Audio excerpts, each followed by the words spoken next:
I am well educated. That's what people would describe me as. Yet, if you want to know the truth, I have come to learn that in some ways, I am not. In the story of The Wizard of Oz, the Scarecrow wanted a brain so that he could think for himself and grow from gaining knowledge.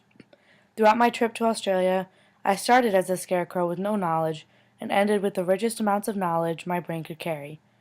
Just like the scarecrow, I knew from seeing others change the world around me that I wanted to have the opportunity to gain the knowledge to make an impact myself, and I did.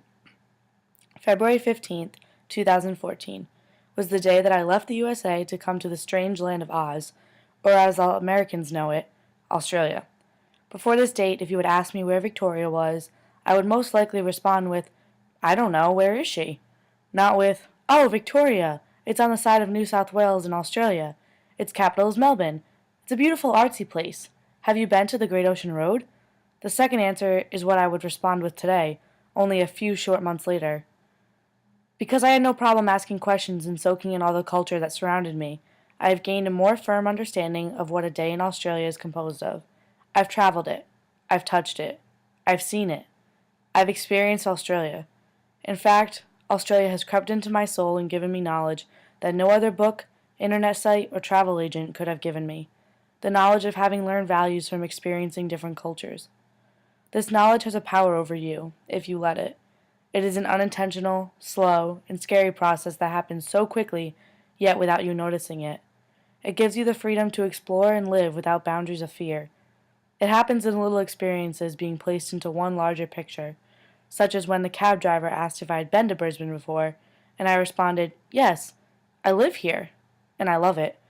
Or, after the first trip away to Sydney, I couldn't wait to be back home in Brisbane where my life was.